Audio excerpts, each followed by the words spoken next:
genre masculin représenté.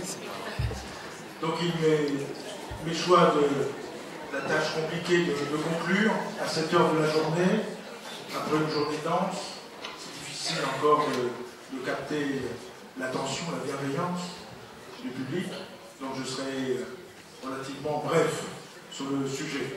Moi, je voudrais saluer bien sûr tous les organisateurs, tous ceux qui ont participé à cette journée départementale, qui est une originalité dans le paysage éducatif. Il n'y en a pas partout, dans tous les départements. Saluer monsieur le directeur académique, monsieur le inspecteur général, les EEL, conseillers pédagogiques, les enseignants et tous les partenaires de l'opération. On remercie les intervenants qui se sont succédés au cours de cette journée. Alors,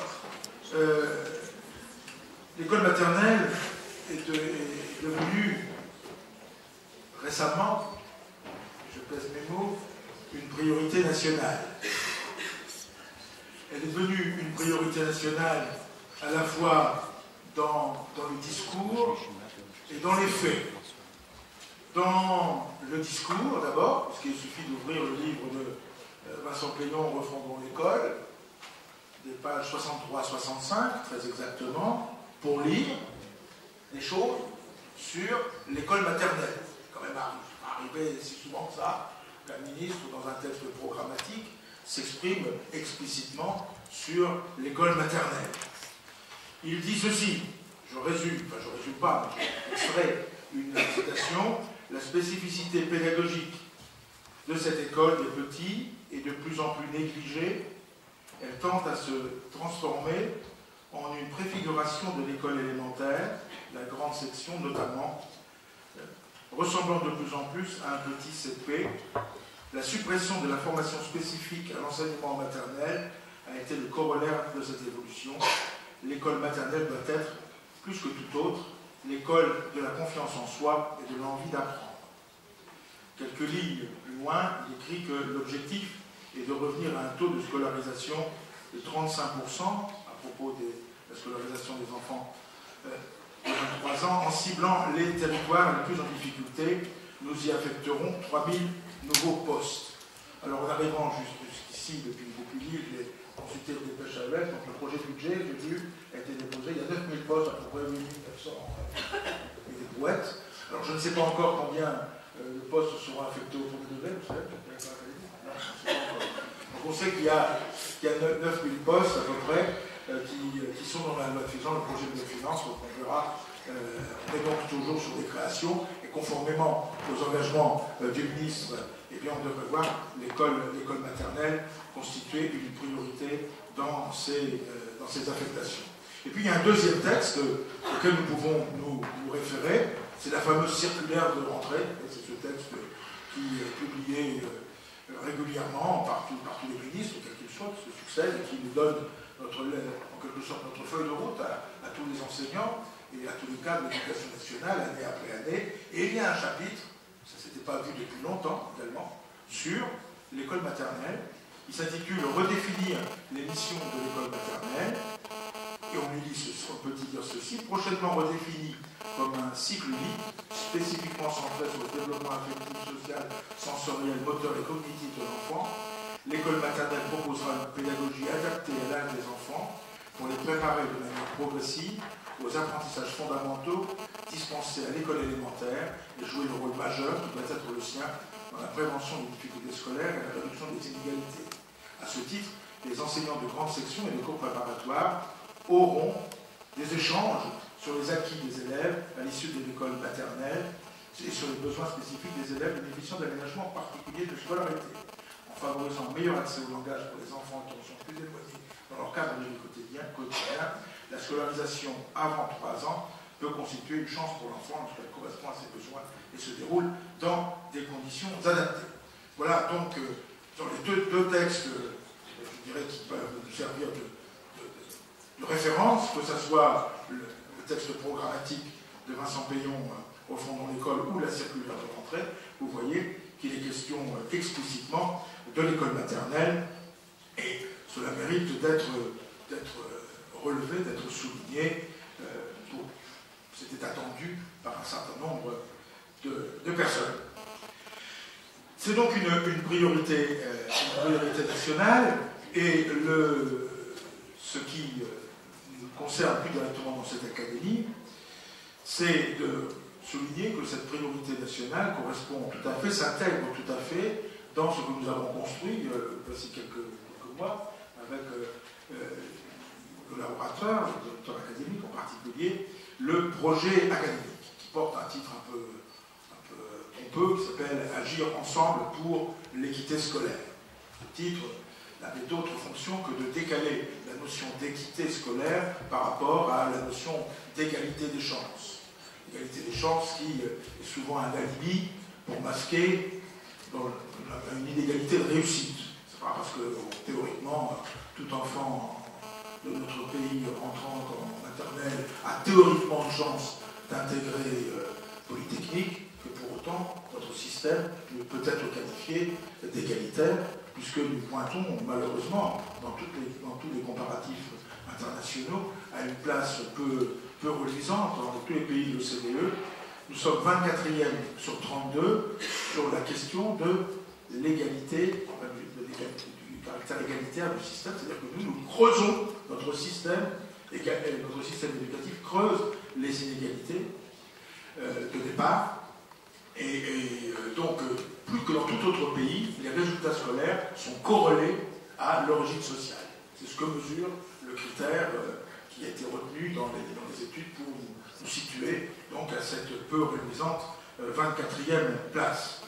Et notre académie, plus particulièrement, eh bien, a sa part dans cette mauvaise évaluation du caractère égalitaire de notre système éducatif. Avec 1 million d'élèves, nous sommes la deuxième, avec Versailles, la plus grande académie de France. Donc évidemment, nous pesons très largement dans ces résultats. Et quand on prend un certain nombre d'indicateurs qui nous concernent, on s'aperçoit que, effectivement, notre caractère inégalitaire de notre système éducatif en cette académie est bien, je dirais, souligné. Bon, quelques éléments. En France, il y a en moyenne 18% d'élèves qui sortent sans qualification du système éducatif. Dans notre académie, 22%. Les élèves qui rentrent en 6e en retard en 6e, nous avons dans cette académie 3 points de plus que la moyenne nationale. Le pourcentage d'élèves en SECPA, il y a eu beaucoup de polémiques sur le sujet, parce qu'évidemment, c'est pas facile de faire une SECPA académique, n'est-ce pas? Mais nous avons dans cette académie un taux de scolarisation en SECPA de 5,1. National, 3,5. Alors nous avons pour ambition de revenir à 4,5. Il n'y a aucune raison dans cette académie il y ait un pourcentage d'élèves en SECPA aussi fort, pratiquement le double de la moyenne nationale. Et quand on regarde les fameux taux d'accès pour essayer de mesurer la capacité de notre système éducatif à accompagner le plus loin possible les élèves. Je ne veux pas regarder des résultats bruts, ça on est assez bon dans l'académie. On a des résultats au baccalauréat qui supportent la comparaison avec tous les résultats nationaux. En termes de mention très bien au bac S, on se porte très bien. En taux de réussite dans les différents baccalauréats, on se porte bien. Seulement quand on regarde le taux d'accès, la capacité à entraîner toute une génération jusqu'à ce niveau, ceux qu'on présente aux examens, ils réussissent. C'est à mettre au crédit de la qualité de l'enseignement qu'ils reçoivent, sans aucun doute. Mais on en a perdu un certain nombre en chemin. Le taux d'accès au bac dans notre académie est de 69,7, il est de 71,6 au plan national. Le taux d'accès au bac général dans notre académie, 32,5, au plan national, 36,3, au DNB, pour nous, 77,3, 80 au plan national. Donc, nous perdons des élèves, et notre système éducatif, en particulier dans cette académie, est particulièrement inégalitaire. Et toutes toutes ces inégalités, eh bien, elles trouvent leur source, elles commencent, ou on peut commencer à les corriger à l'école maternelle. Et donc, l'école maternelle fait partie pleinement de notre stratégie académique qui consiste à essayer de rendre notre système plus équitable, Il y a, alors je ne vais pas vous fatiguer avec des relations d'études sociologiques, les sociologues de l'éducation publient beaucoup sur les sujets, que ce soit Dubé, que ce soit les autres, Dubé-Bella, etc. Bon, mais ce qui caractérise un système qui est inéquitable, un système scolaire inéquitable, c'est un système qui procède très tôt à des digressions, qui procèdent très tôt à des orientations sélectives. Voilà, vous appelez ça comment ? De la distillation fractionnée. Alors, donc, ça ne veut pas dire que tout système qui est complètement inclusif est forcément équitable. Mais tout système qui n'est pas inclusif n'est pas équitable. Non, la proposition peut se retourner. Il faut qu'il y ait donc une école, un système scolaire inclusif et cohésif. Il faut qu'il y ait à la fois confiance dans l'éducation. Je renvoie pour ça dans le système scolaire. Je renvoie pour ça donc, au sujet à tous les débats, à toutes les analyses des sociologues de l'éducation. Donc l'école maternelle, ce qui se fait à l'école maternelle est une pièce importante, la pierre angulaire de notre volonté d'agir ensemble pour l'équité scolaire. Agir ensemble pour l'équité scolaire, ça concerne les enseignants de l'école maternelle jusqu'aux profs de BTS. Et nous voulons ensemble avancer d'un même pas. Alors, c'est ce que vous avez fait aujourd'hui, réfléchir sur la manière de rendre la maternelle le plus efficace possible. Je ne peux pas m'empêcher de dire quelques mots sur un sujet qui a défrayé la chronique depuis 15 jours. C'est la fameuse étude de l'ADEPE qui vient de paraître, qui a été présentée au recteur la semaine dernière. C'était il y a 15 jours. C'était au mois d'août. Oui, non. La directrice de l'ADEPE qui nous a présenté ça. Alors qu'est-ce que dit, il y a l'article dans Le Monde auquel je vous renvoie, que dit cette étude de l'ADEPE qui a fait grand bruit et qui fait encore grand bruit? Le titre des journaux, ça a été une divine surprise ou quelque chose dans le genre. Cette étude prouve, illustre, comme vous voudrez, 15 000 enfants, l'enquête suivante, 15 000 enfants entrant en CP en 2011 ont été confrontés à 100 questions auxquelles avaient répondu les écoliers de 97. Et le résultat est sans appel. En 97, ils réussissaient 66% des questions. En 2011, ils sont 74% à les réussir. Entrons même dans le détail. L'étude fait apparaître une progression de tous les élèves, et un moindre éparpillement de leur niveau. En d'autres termes, à la fois les forts, les bons et les moins bons ont tous progressé en 14 années. Autre élément, les enfants des milieux défavorisés progressent autant que les autres. En connaissance des nombres, les enfants de pères ouvriers ont gagné 15 points, ils sont passés de 45% de réussite à 60%, et les enfants de cadre ont progressé sur le même champ de 12 points, passant de 59% à 71%. Voilà ce que l'étude, l'analyse établit. Alors quand on nous l'a présenté, comment dirais-je, ça a suscité un certain embarras, un certain trouble dans l'auditoire. On s'est tous regardés et on s'est posé la question, mais qu'est-ce que l'ADEPE a voulu démontrer en nous présentant cette étude? Qu'est-ce qu'elle prouve? qu'est-ce qu'elle démontre? Parce que, regardez les dates. Et évidemment, c'est ce que nous avons regardé en premier. Regardez les dates, les points de mesure. Les résultats de cette étude plaideraient-ils pour la politique précédente, qui, vous le savez, a fait globalement, je schématise, de la grande section, l'antichambre du CP, qui a créé le cycle des apprentissages fondamentaux et qui s'est appuyé ensuite sur les programmes de 2008, centrés sur les fondamentaux. Donc l'ADEPE était-elle en train de nous démontrer que non seulement les écoles maternelles travaillent bien, mais qu'en plus, la politique menée précédemment n'était pas complètement stupide, puisqu'elle enregistre des résultats étonnants. Vous imaginez le trouble. Alors, effectivement, on retrouve dans les commentaires des formules où les interlocuteurs sont très gênés, sont très gênés. Il faudrait étudier la rhétorique qui est employée, mais je l'avais FSU, par exemple, soyons sérieux.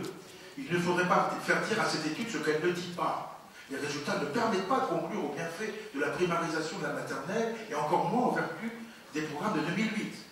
Bon, s'il dit soyons sérieux, il ne faudrait pas dire, ça veut dire que ça y invite quand même. Voilà. L'UNSA, Christian Chevalier, qui dit il est difficile de mesurer l'impact des programmes. C'est délicat, ajoute-t-il. À l'école maternelle, il s'agit plus d'orientation que de contenu précis, comme à l'école élémentaire. Ça, il y a pour l'UNSA, j'ai dit la FSU. Le SGEN n'est pas, lui aussi, un peu gêné aux entournures pour répondre à la question. Frédéric Sèvres, le secrétaire général du SGEN, dit ceci, et il estime que cela ne veut pas forcément dire que les programmes sont bons. Vous remarquerez la formule, pas forcément. Il ajoute, ces résultats sont sûrement la conséquence d'un bachotage, etc., etc. Je ne vais pas aller plus loin, mais vous voyez qu'il y a eu un certain embarras, un certain trouble, ou plutôt un trouble certain, sur la manière d'interpréter ces résultats. Alors, parmi les nuances qu'on peut faire valoir, bon, c'est vrai que les statisticiens qui nous gouvernent ont établi que 30% des progrès qui étaient mesurés dans cette étude pouvaient s'expliquer par l'élévation du niveau de diplôme des familles et en particulier des mères de famille. Je vous laisse juger du sens qu'il faut accorder à cette remarque. 30% de cette progression due au niveau intellectuel, en gros, des mamans. C'est ça que ça veut dire. Alors, quoi qu'il en soit, moi, je n'ai pas à commenter le commentaire des syndicats. Mais Vincent Peillon a lui-même commenté. Il a lui-même commenté cette enquête de l'ADEPE. Et il a souligné qu'il fallait, c'était dans l'article du Monde, il y avait la relation de l'enquête, et puis il y avait l'interview de Vincent Peillon à côté, qu'effectivement, il s'agissait pour lui de corriger un certain déséquilibre qui s'était installé avec cette tendance à la primarisation qu'il convient de corriger. Au fond, c'est exactement ce qu'il a écrit dans Refondons l'école que je citais tout à l'heure. Mais pour autant, il ajoute, il ne faut pas pour autant renoncer aux apprentissages indispensables pour donner plus de chance à ceux qui en ont a priori moins. Et c'est vrai que dans le débat sur primarisation ou non de l'école maternelle, si vous voulez, ceux qui parlent, qui plaident pour une définition de l'école maternelle uniquement comme lieu d'épanouissement, ce sont plutôt les familles dites cultivées, dont les enfants apprendront de toute façon à lire quoi qu'il arrive, et que ceux qui n'auront pas les moyens d'armer leurs enfants sur ce registre, plutôt, il plaide plutôt pour l'autre définition, plutôt pour une forme de primarisation. Donc tout ça doit être pris en compte dans l'approche que nous devons avoir. Et, au fond, parce qu'il faut bien arriver à une synthèse, je pense qu'il faut s'entendre pour essayer de dépasser cette tension. L'école maternelle a toujours été dans cette tension entre, je dirais, épanouissement et primarisation. On peut appeler les choses comme on veut, mais il y a eu toujours eu cette tension entre l'un et l'autre, et elle est même définie par cette tension. Mais il faut essayer d'en tirer le meilleur profit. Et une manière de dépasser, de gérer cette tension, c'est de plus considérer l'école maternelle comme une anticipation de la lecture, par exemple, mais comme une préparation à. Non pas anticiper, mais préparer à, et se centrer, comme le dit le ministre, sur ce qui prépare aux apprentissages fondamentaux, ce qui prépare. Il ne dit pas les apprentissages fondamentaux, il dit ce qui prépare dans son livre. Chaque formule doit être mesurée. Et ce qui prépare aux apprentissages fondamentaux, à la lecture en particulier, eh bien c'est le travail du langage, le travail sur le langage et le langage oral. L'école maternelle constitue le poste avancé de l'éducation et donc reçoit de plein fouet ce que Pentolila appelle l'insécurité linguistique des élèves. L'école maternelle est la seule à pouvoir répondre à un problème aujourd'hui posé par bien des élèves de 3 à 5 ans, c'est-à-dire des élèves qui arrivent à l'école avec une langue orale très éloignée de la langue qu'ils vont rencontrer en apprenant à lire et à écrire. Or, apprendre à lire n'est pas apprendre une langue nouvelle. C'est apprendre à coder différemment une langue que l'on connaît déjà. C'est la théorie de Pentolila sur le dictionnaire mental. Plus le dictionnaire mental des élèves sera riche, plus le lexique mental sera riche, plus ils auront de facilité ensuite à entrer dans la lecture. Et si un enfant se trouve enfermé dans un usage quasi étranger à la langue commune, il va se trouver d'emblée coupé de la langue écrite et condamné à n'en jamais vraiment maîtriser l'usage. Donc la priorité de l'école maternelle, c'est bien d'enrichir le bagage linguistique des élèves qui lui sont confiés. Parce que le langage oral de certains d'entre eux, dans le contexte familial, c'est réduit à des usages, je dirais, de désignation, de demande et de désignation de constat et de demande.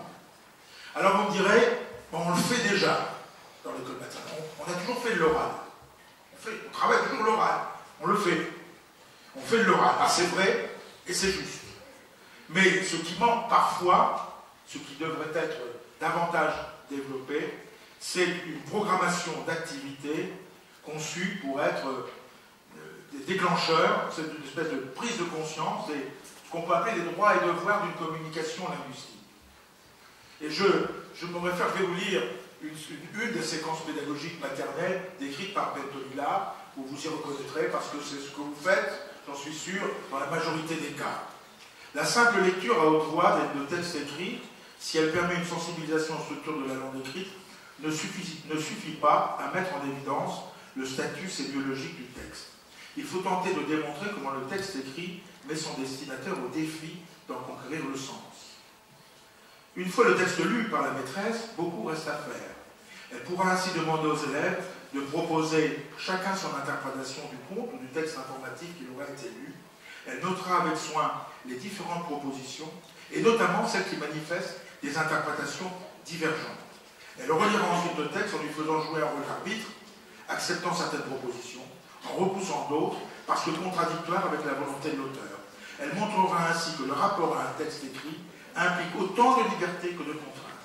Liberté de vivre le texte de façon personnelle, mais liberté qui s'exerce dans les limites imposées par la construction même de ce texte. L'élève pourra ainsi comprendre, avant même de savoir lire, il ne s'agit pas de l'apprendre à lire précocement, L'élève pourra ainsi comprendre que le texte écrit constitue un partenaire avec lequel il aura à négocier sa propre construction du sens, un partenaire dont il aura à respecter la spécificité, les injonctions, mais qui l'invitera aussi à s'investir sans réticence, sans frilosité, dans une représentation qui n'appartiendra qu'à lui.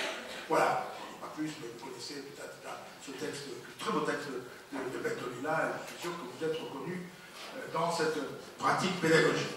Et donc avec cette définition qui est donnée, on est, je crois, au-delà de l'opposition schématique entre je dirais, la primarisation et simplement l'accueil même bienveillant. On n'est pas simplement dans la connivence et l'affectivité. On n'apprend pas à lire précocement, mais on n'est pas pour autant uniquement, et c'est là tout votre métier, c'est là tout votre art. On n'apprend pas à lire précocement, mais on n'est pas pour autant obligatoirement toujours dans la connivence et l'affectivité. La maîtresse, le maître, se doit de tenir un discours qui met les enfants à distance d'elle-même et de son propos, en n'hésitant pas à s'aventurer dans le discours explicatif, argumentatif. Elle doit montrer que la langue est essentiellement faite pour dépasser la connivence. Donc vous voyez, on peut parfaitement subsumer cette aporie apparente que constitue d'une part la primarisation, l'anticipation et d'autre part l'affectif. Et c'est ce travail que vous devez mener, que vous menez déjà en partie, j'ai pu m'en convaincre par tout ce que j'ai lu sur cette journée, sur tout ce qui a été présenté. C'est par ce travail que, en conformité avec les orientations ministérielles, bien entendu, vous participerez également à la réalisation de l'objectif, l'ambition du projet académique, agir pour une équité scolaire, agir ensemble pour l'équité scolaire. Je vous remercie et je vous souhaite bon courage.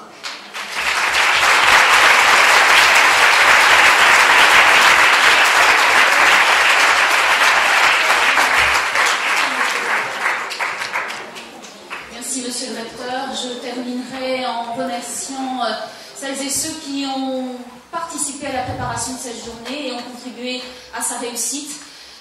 Les membres du comité d'organisation, les intervenants qui se sont présentés à vous au fil de la journée, les témoins qui se sont exprimés dans les différentes tables rondes de l'après-midi, la direction des services départementaux de l'éducation nationale, l'école supérieure du professorat et de l'éducation et nos partenaires.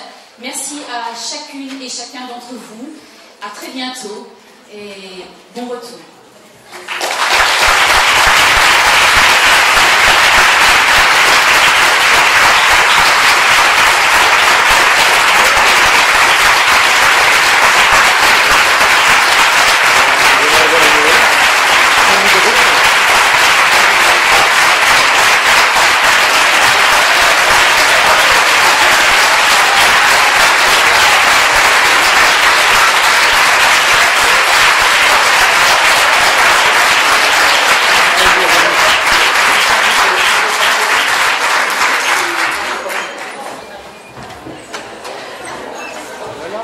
Voilà.